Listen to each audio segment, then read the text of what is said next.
To the world, they were just my parents. To me, they were my only reason to keep breathing. But when I uncovered the truth, their love turned out to be my deepest wound. But then, I gave them a pain so familiar, even their lies couldn't escape it. To the world, they were just my parents. To me, they were my only reason to keep breathing. Growing up, I thought I was the luckiest girl alive.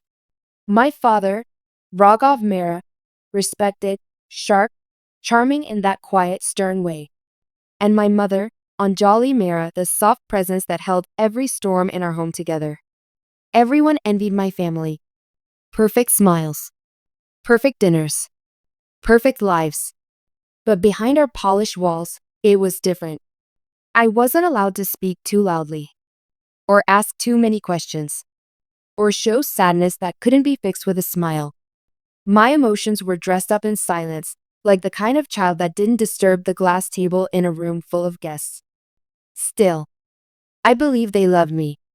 Every harsh rule, every cold gaze, every forced smile, I told myself it was love wrapped in discipline, a twisted form of protection. Because that's what they said. And when you only have two hands holding you together, you don't dare pull away, even if those hands squeeze too tight. I remember when I was 15, lying awake one night, listening to their voices downstairs, low and sharp.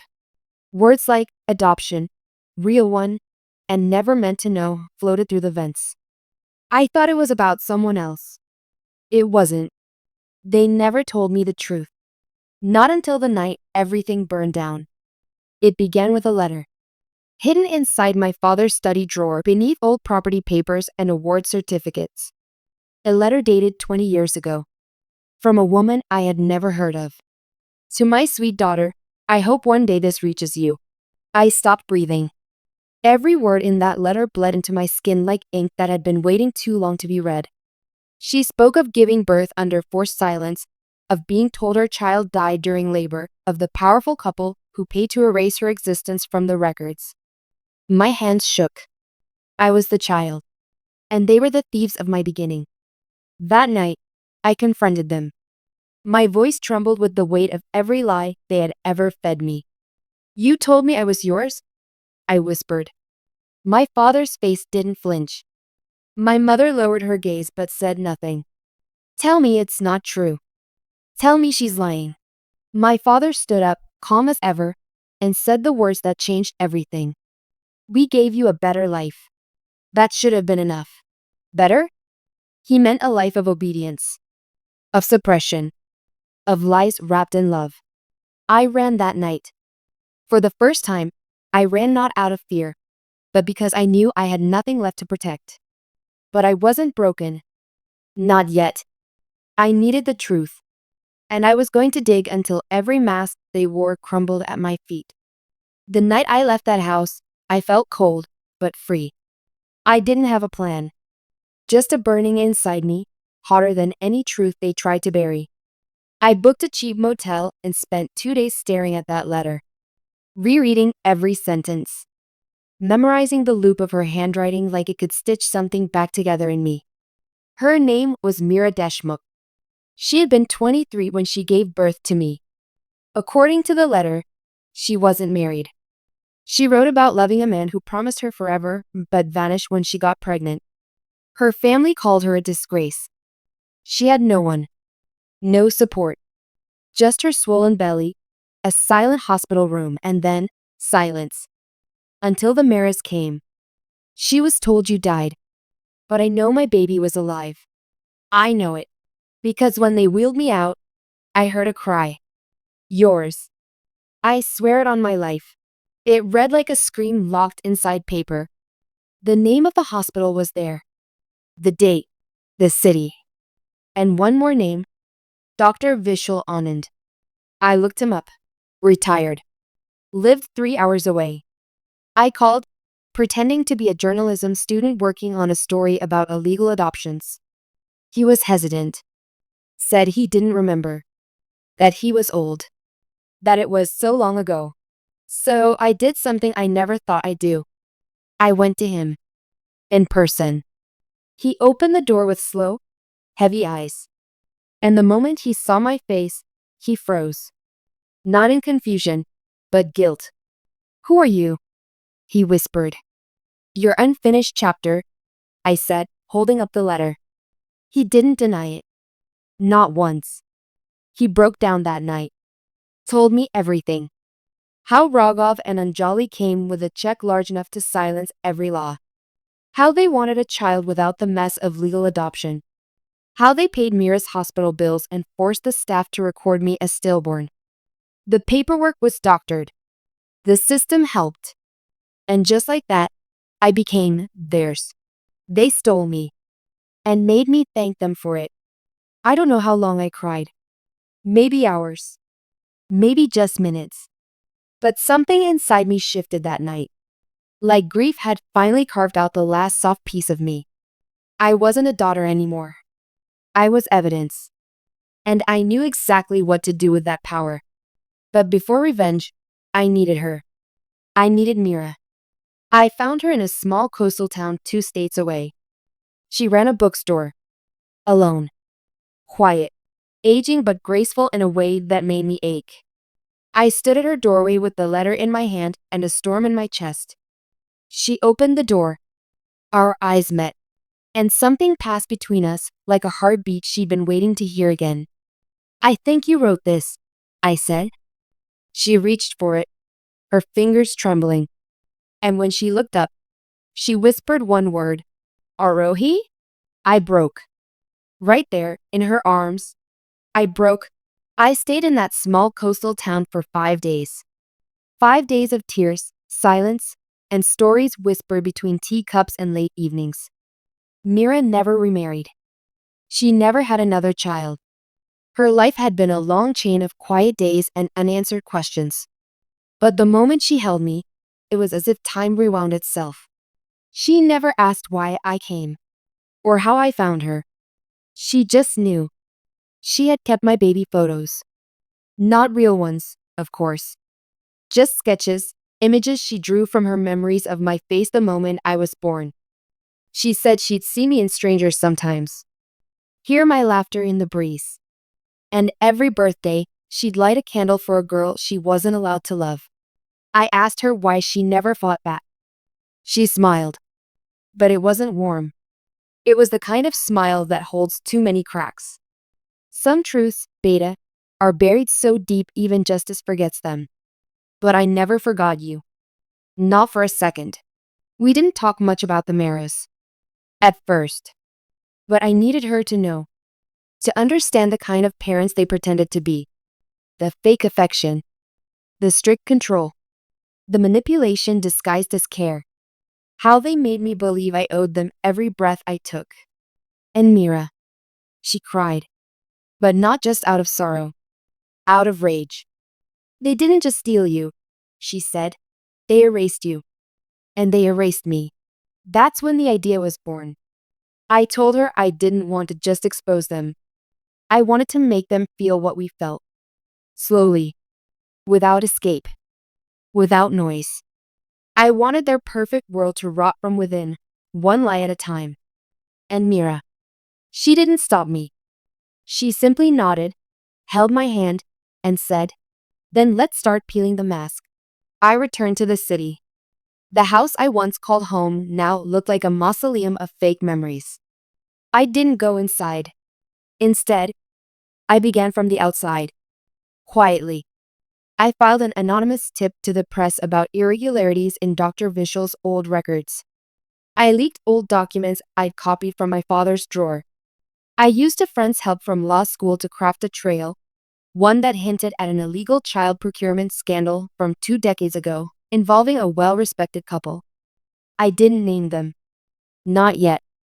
But the whispers began. Raghav noticed it first when his office withdrew a prestigious award pending inquiry. Anjali noticed when a neighbor stopped smiling during morning walks. I watched it all. From a distance. But that was just the beginning. You see, my parents lived for their reputation. Their carefully manicured image. So I decided to cut it down petal by petal. I sent anonymous letters to board members of the NGOs they chaired. I mailed a red envelope to the very society that once named them Parents of the Year.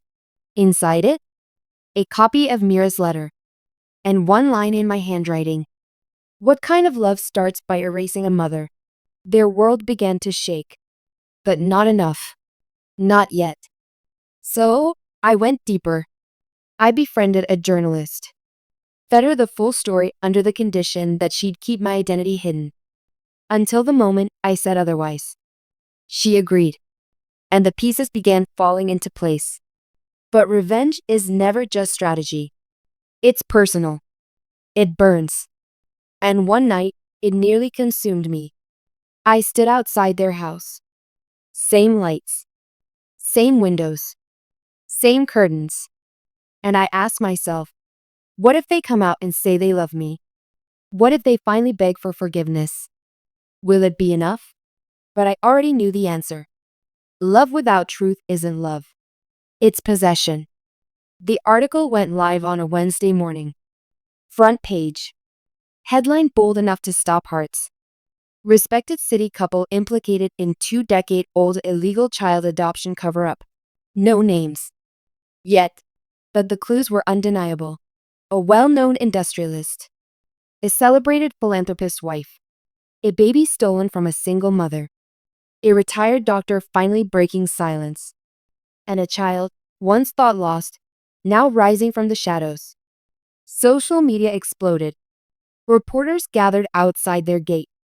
Their picture-perfect smiles cracked for the first time in decades. I watched it unfold from Mira's bookstore TV screen. She didn't say a word.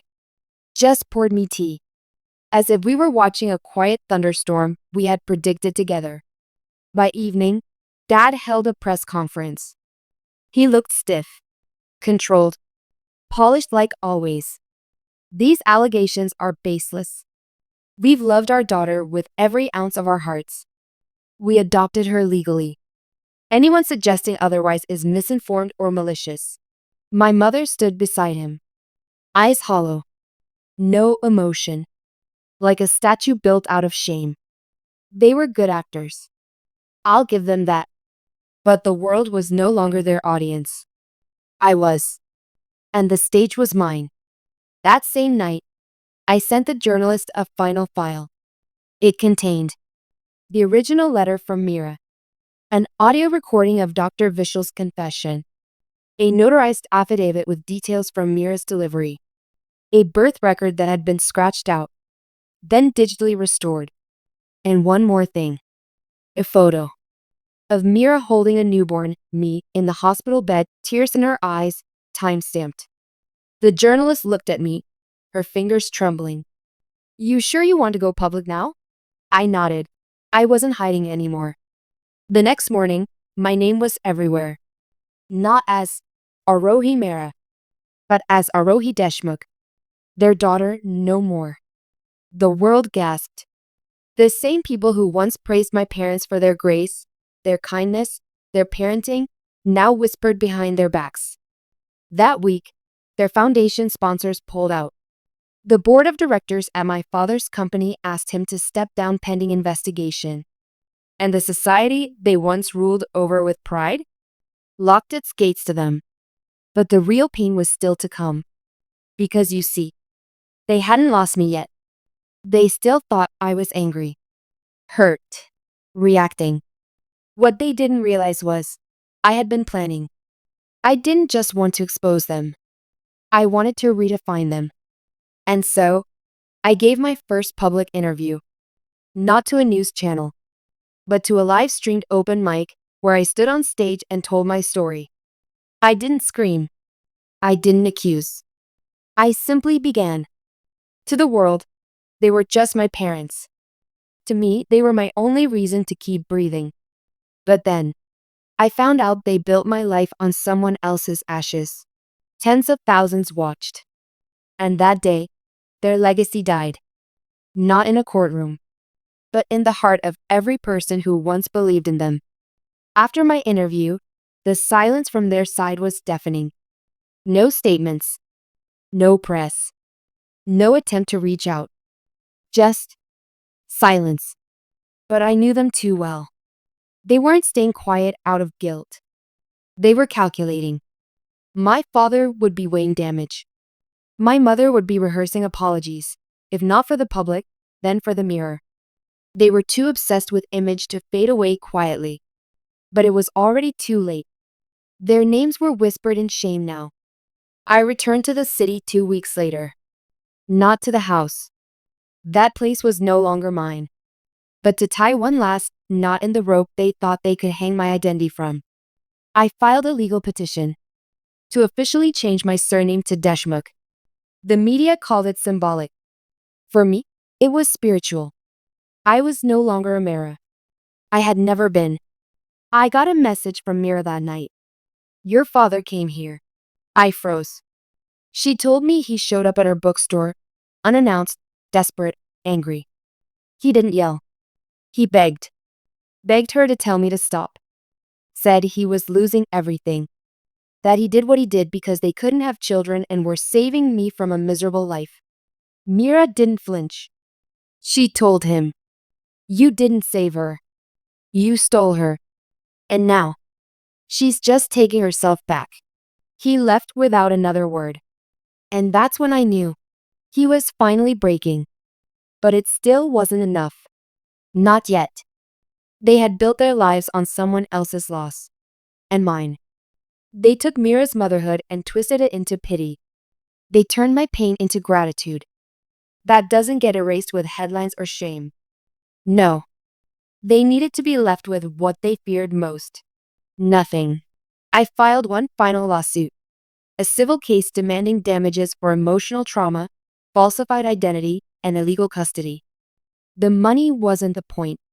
It was the record. I wanted a judgment that didn't whisper. I wanted one that screamed. The court proceedings were slow, but devastating. Dr. Vishal testified. So did Mira. And me? Every word spoken in that courtroom ripped open the past, piece by piece. And finally, the judge ruled. This court acknowledges that Arohi Deshmukh was taken from her biological mother without consent and raised under a falsified identity. The adoption was illegitimate, and the child was never legally theirs. Gasps echoed. My parents sat frozen. My mother cried. My father looked small, like a man drowning in the very sea he filled. And I just stood up and walked out. Because I didn't need them to say sorry anymore. I had become the truth they ran from. And that was stronger than any apology they could offer. After the verdict, I expected some kind of response. A letter. A plea. Maybe even just a final attempt to explain. But nothing came. Not from my so-called father. Not from the woman who once brushed my hair and whispered lullabies. Instead, they vanished from the world they once ruled. The gates to their mansion remained shut. Their phones disconnected. Their pictures slowly faded from the society pages. But one day, curiosity pulled me to the old neighborhood. I parked across from the house. It was overgrown, unkempt, shutters drawn, like grief had taken up permanent residence there. And then I saw them. My father, in his once crisp kurta, now loose and wrinkled, sweeping the porch like a man with nothing left to control. And my mother, sitting on the swing, staring at nothing. Her face pale, lips whispering something only she could hear. Maybe it was a prayer. Maybe it was guilt. Or maybe just silence. I didn't go up to them. I didn't need to. They had already received the message written in everything I had become. I was no longer their puppet. No longer their lie. But revenge is a strange fire. It doesn't always leave peace in its ashes. There were nights when I still woke up hearing my younger self cry, confused, lost, still reaching for a mother she thought loved her. And there were moments, dark, intrusive ones, when I wondered, was it really love? Or just dependency dressed in affection? And that's when I realized something chilling. They never loved me. They loved the idea of me. An obedient daughter. A trophy. A shield against questions. And once I stopped fitting that mold, they had nothing left to cling to. Because real love doesn't shatter under truth. It stands taller beside it. Back in the bookstore, Mira watched me read through legal letters, media requests, and endless messages of support. She smiled gently and said, "You gave them exactly what they gave you." I looked up, confused. She continued, "They gave you an identity built on someone else's pain, and you returned it with an identity that exposed every layer of their lie." I didn't respond, because for the first time in my life, I felt like I didn't need to explain myself to anyone, not even to the woman who gave me life. She understood me without words. And I was slowly understanding myself too, but there was still one thing left undone. One final piece to the story. Not revenge, not closure, just truth. And it came unexpectedly, in a letter. From her. The letter came in a plain white envelope, no return address. But the handwriting. I knew it instantly. Neat. Elegant. Controlled. My mother. No, not Mira. Er. The woman who had once tucked me into bed with bedtime stories and now lived in a house full of shame. My hands trembled as I opened it. It was short. Just one page. Arohi, there are no words that can ever undo what we did. I know you don't owe us a second of your time, but please, just read this once. That's all I ask. We wanted a child. Desperately. When the doctor told me I couldn't carry, I died inside. Not because I couldn't be a mother, but because I knew what it would do to him. Your father wasn't the man he pretended to be. He wasn't soft. He was ambitious, cold. And when Dr. Vishal came to him with a solution, he said yes before I could say anything. I begged him to stop.